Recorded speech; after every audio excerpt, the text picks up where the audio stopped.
ऋषि मुनियों की पावन धरती, देश धर्म का नाता है।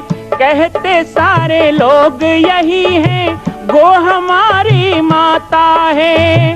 जाग उठो ओ भारतवासी, जाग उठो ओ भारतवासी, गो पर छुरियां चलती हैं। बंद करो गो माँ की हत्या, सारी जनता कहती है। बंद करो गो माँ की हत्या, सारी जनता कहती है।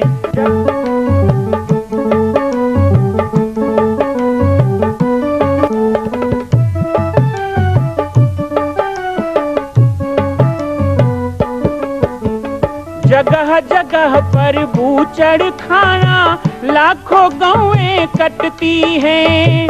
किसे सुनाए व्यथा हमारी, नैना नीर बहाती हैं।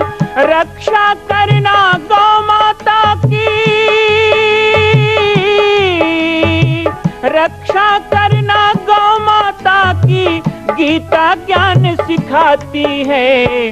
बंद करो गो माँ की हत्या, सारी जनता कहती है। बंद करो गो माँ की हत्या, सारी जनता कहती है।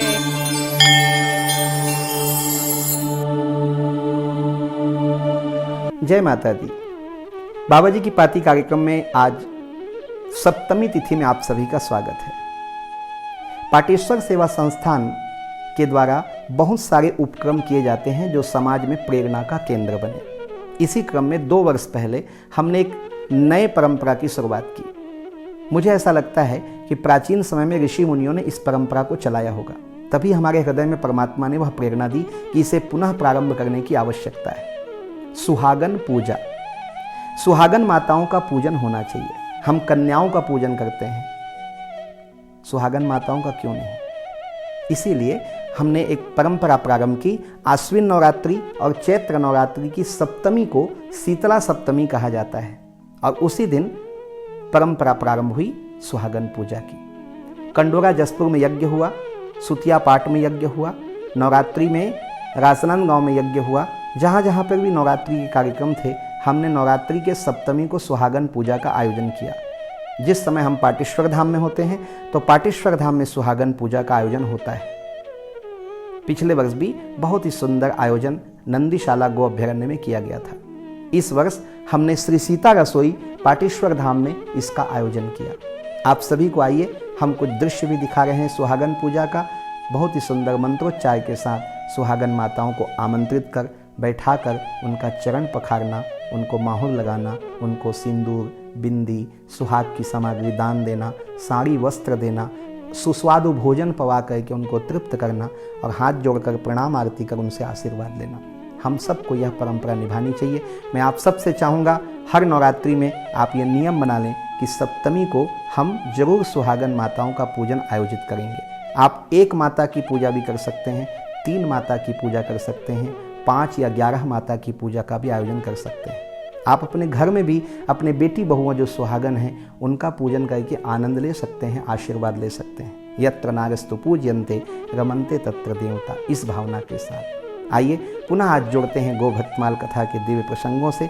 श्रवण कीजिए और अच्छे अच्छे संकल्पों को हमारे साथ ग्रहण कीजिएगा। आपको आनंद भी आएगा और जीवन में आपकी समृद्धि और सुख भी आएगा। गो सूक्त में तो गणेश जी ने विचार किया कि जब भगवान वेद गाय को विश्वरूपा कह रहे हैं तो इस इतनी बड़ी पृथ्वी पर फेरा लगाने की क्या आवश्यकता है, क्यों ना गौ माता की प्रदक्षिणा कर ली जाए। तुरंत गणेश जी ने कामधेनु गैया को साष्टांग प्रणाम किया और गौ माता को प्रणाम करके पूजन करके परिक्रमा कर ली। और जैसे ही गौ माता की प्रदक्षिणा की और प्रदक्षिणा करके आ गए, शंकर जी ने कहा बिल्कुल ठीक, तुमने शास्त्र वचनों पर विश्वास किया। गाय की प्रदक्षिणा करने से संपूर्ण पृथ्वी की प्रदक्षिणा हो जाती है। ये जो शास्त्र की बात है इसको आपने माना, इसलिए प्रसन्न होकर के हम तुम्हारा विवाह करते हैं। विश्वरूप प्रजापति की पुत्री 2 पुत्रियों के साथ आपका विवाह संपन्न हो गया। इसलिए महाराज जी पराशर स्मृति में लिखा है, एकत्र पृथ्वी सर्वा सशैल वन कानना।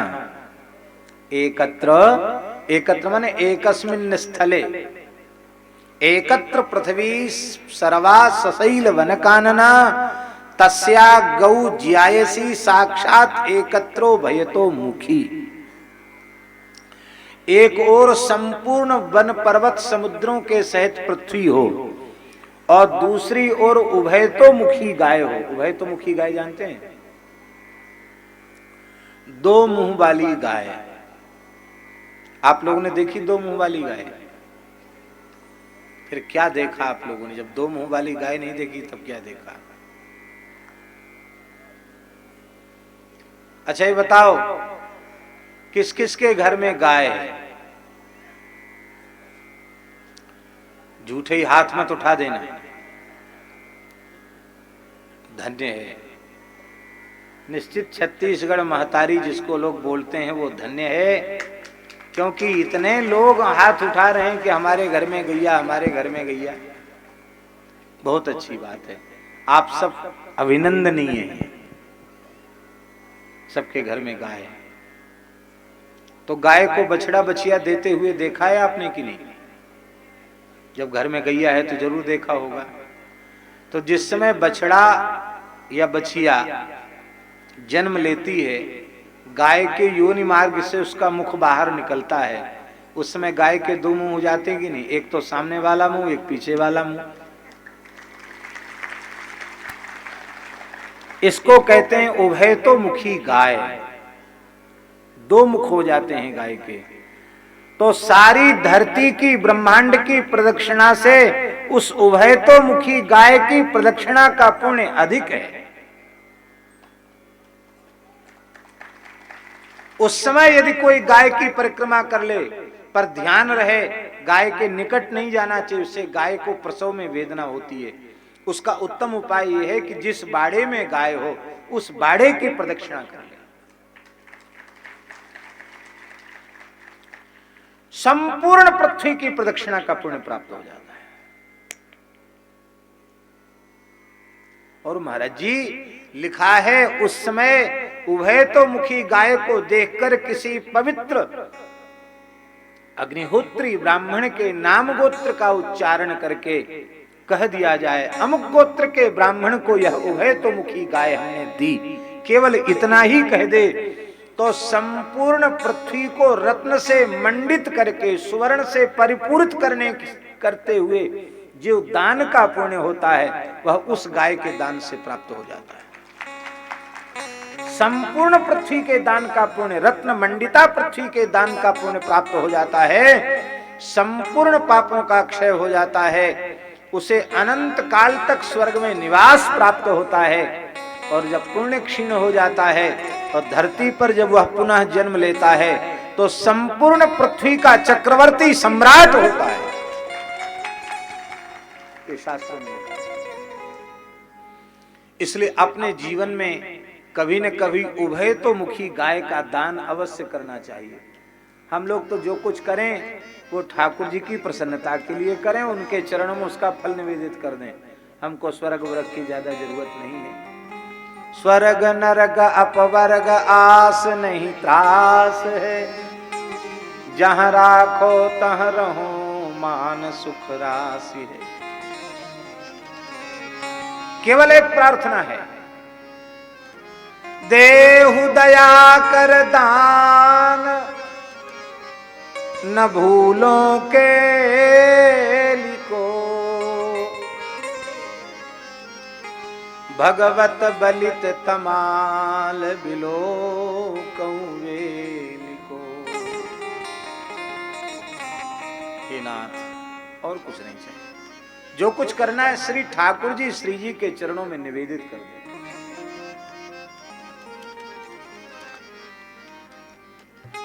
करना अवश्य चाहिए। भैया कान खोल के सुन लो, घर पे गैया होने से भी आप गोदान के अधिकारी नहीं हैं। शास्त्र में लिखा है, जिसके पास 10 गाय हो वह एक गाय का दान कर सकता है। भले ही करोड़पति हो, एक भी गाय घर में नहीं है तो गोदान का अधिकारी वह शास्त्र की दृष्टि से नहीं है। इसलिए भगवान ने जिन्हें श्रीमंत बनाया है उनसे हमारी प्रार्थना है, जिन गौशालाओं में आपकी सेवा की आवश्यकता हो उन गौशालाओं की अनाश्रित गायों को आप गोद ले लीजिए। 10 गाय, 20 गाय, 50 गाय, 100 गाय, आपको भगवान ने जितनी सामर्थ्य दी है, इसके बाद फिर आप गोदान कीजिए। आप घर में नहीं रख सकते, फ्लैट में नहीं रख सकते, बंबई कलकत्ता में, तो गौशाला की गायों का पोषण हो जाएगा और आप गोदान के अधिकारी हो जाएंगे। इसलिए महाराज जी लिखा है, गायों की कृपा से ही विवाह हुआ गणेश जी का। गौ परिक्रमा न करते तो ब्याह कैसे होता? पहले ब्याह नहीं होता। और गो परिक्रमा करके ही गणेश जी प्रथम पूज्य हुए। इसलिए भैया किसी लड़के को ये अभिलाषा हो कि हमें सुंदर सुलक्षणा बहू मिल जाए तो उसको भी गौ सेवा करनी चाहिए। गौ सेवा का भी बड़ा पुण्य होता। भगवान श्री कृष्ण के हजारों ब्याह भये गौ सेवा से ही तो भये। गैयान की सेवा करी तो 16,108 तो रजिस्टर्ड विवाह हुआ और अनरजिस्टर्डों की तो गिनती नहीं।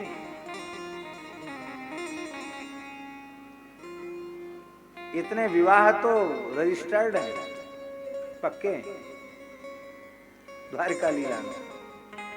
और हमारे ब्रज में तो उपासना है ऋषिकों की, पुरुष एकमात्र श्री कृष्ण है, बाकी सब सखी सहचरी गोपी हैं। यही हमारे ब्रज का भाव है, यही हमारे श्री वृंदावन का भाव है। कोई कन्या उत्तम वर चाहती है तो प्रेम से श्रद्धा से गोमाता की सेवा करे, उसे धर्मात्मा योग्य वर की प्राप्ति होगी।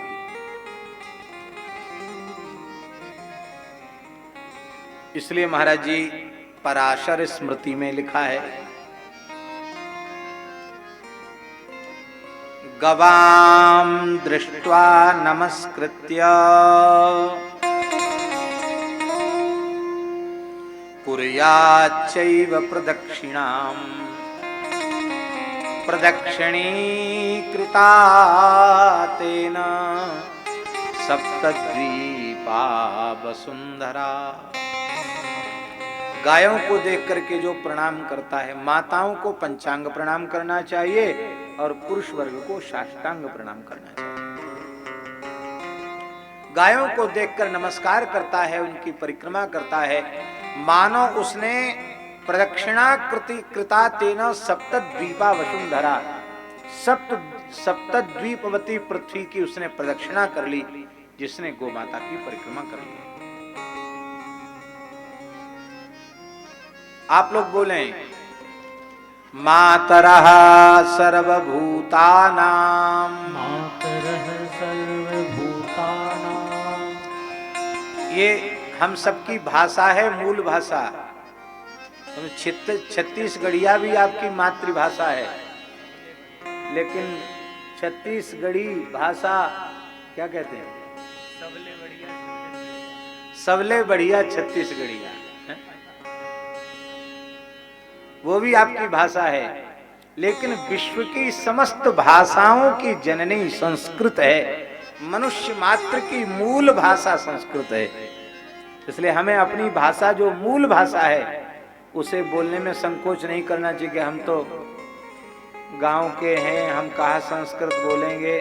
आप लोग भी बोलिए, ऋषियों की वाणी है। मातरः सर्वभूतानां, मातरः सर्वभूतानां, गावः सर्वसुखप्रदाः, गावः सर्वसुखप्रदाः, मातरः सर्वभूतानां, मातरः सर्वभूतानां, गावः सर्व सुख प्रदाः गावः सर्वसुखप्रदाः बुद्धिमाकांक्षता नित्यम् बुद्धिमाकांक्षता नित्यम् गावः कार्याः प्रदक्षिणाः गावः कार्याः प्रदक्षिणा गावः प्रदक्षिणी कार्या गावः प्रदक्षिणी कार्या वंदनीया हि नित्यशः वंदनीया हि नित्यशः मंगलायतनं दिव्या मंगलायतनं दिव्या सृष्टास्त्वेताः स्वयंभुवा सृष्टास्त्वेता स्वयंभुवा मातरः सर्वभूतानां, ये समस्त प्राणियों की माता है। ये गायें समस्त प्राणियों की माताएं हैं, संपूर्ण सुख प्रदान करने वाली हैं। बुद्धिमाकांक्षता नित्यम, जिन्हें उत्तम बुद्धि चाहिए उन्हें भी गौ माता की सेवा करनी चाहिए। नित्य गायों की परिक्रमा करनी चाहिए, उनके चरणों में प्रणाम करना चाहिए, क्योंकि मंगलायतनम दिव्या, ये दिव्य हैं, प्राकृत नहीं हैं, मंगलायतन है। मंगलायतन माने आयतन माने घर, ये मंगल का घर है। जिस घर में गाय रहती है, प्रसन्न और स्वस्थ रहती है, उस घर में कभी अमंगल होता नहीं।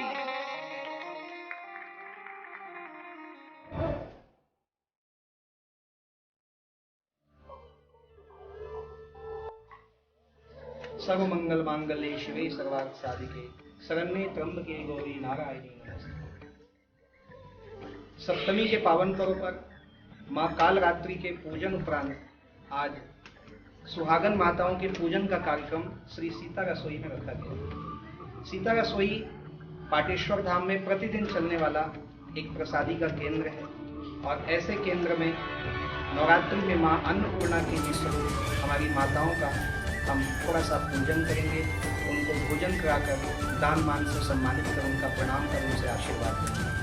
आप सभी को बाबा जी की पाती कार्यक्रम में आज मैं सुहागन पूजा के लिए प्रेरित किया हूँ। जितने भी भक्तों ने अपने अपने घरों में या गाँव में आज सुहागन पूजा का आयोजन किया और उन्होंने हमको फोटोज भेजे हैं, उनको भी हम अपने कार्यक्रम में सम्मिलित कर रहे हैं। आइए, आप सभी का स्वागत है। जय सिया राम, जय गौ माता, जय गोपाल।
रसोई लगभग 1.5 वर्षों से पाटेश्वर धाम में चल रहा है। जैसा कि आप इस पोस्टर में देख सकते हैं, माँ भगवती अन्नपूर्णा के नाम से और सभी भक्तों यहाँ आने वाले यात्रियों के लिए एक निःशुल्क भोजनालय है। अपने अपने जन्मदिन के अवसर पर, विवाह की वर्षगांठ के अवसर पर या अपने स्वर्गीय परिजनों की स्मृति में वर्ष में एक एक दिन का सेवा मात्र 700 रुपये देकर के लोग इसमें करते हैं और इस तरह यह अभिनव प्रयास चल रहा है। आज भी हमारे सीता रसोई में 5 लोगों का जन्मदिन है और उनका जन्मदिन आज सुबह हमने मनाया। आप सबसे भी चाहेंगे कि आप सीता रसोई के महाअभियान में जुड़ें। हमारे टीवी स्क्रीन में दिए नंबरों पर मैसेज करके आप अपनी जन्म तारीख या अपने परिवार की जन्म तारीख भेज सकते हैं। हमारे अकाउंट नंबर भी आपके स्क्रीन में है। अपनी सेवा आप हमारे अकाउंट पे भेज सकते हैं। जय सिया राम, जय गो माता, जय गोपाल। आज सप्तमी तिथि माँ कालरात्रि का दिव्य भव्य रूप, यह उग्र रूपणी रक्त वर्णा नील वर्णा कालरात्रि माँ गदर्भ पे सवारी है, गधे की सवारी है और माँ कालरात्रि चंड मुंड रक्त बीज का खून पीने के लिए अवतीर्ण लेके आती हैं। यह प्रचंड रूप माँ का हमें याद दिलाता है कि हम क्षमाशील रहें, लेकिन आवश्यकता हो धर्म पे संकट की तो उस समय हमें आक्रामक रूप भी अपनाना चाहिए। हमारे पास शास्त्र का ज्ञान होना चाहिए तो शस्त्र धारण की परंपरा भी होनी चाहिए। यह अद्भुत रूपिणी कालरात्रि माँ, आज सप्तमी को इनकी पूजा होती है। माँ भगवती के इस रूप को हम नमन करते हैं और बाबा जी की पाती कार्यक्रम से हम विदा लेंगे। मैं राम बालक दास महात्यागी, माँ कौशल्या जन्मभूमि निर्माण स्थल पाटेश्वर धाम, जिला बालोद, छत्तीसगढ़ से यह क्रम जारी रहेगा। गो भक्तमाल कथा भी जारी रहेगी और दिव्य से दिव्य प्रसंग और संतों का दर्शन आप करते रहेंगे। कल पुनः मिलेंगे माता के अष्टमी रूप के दर्शन के साथ और उनकी महिमा के साथ। तब तक के लिए विदा चाहता हूँ। जय माता दी, जय सिया राम, जय गो माता, जय गोपाल।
माँ कौशल्या की पावन जन्मभूमि छत्तीसगढ़ प्रांत में बालोद जिला में स्थित है श्री सर्वसिद्ध शक्तिपीठ जामड़ी पाटेश्वर धाम।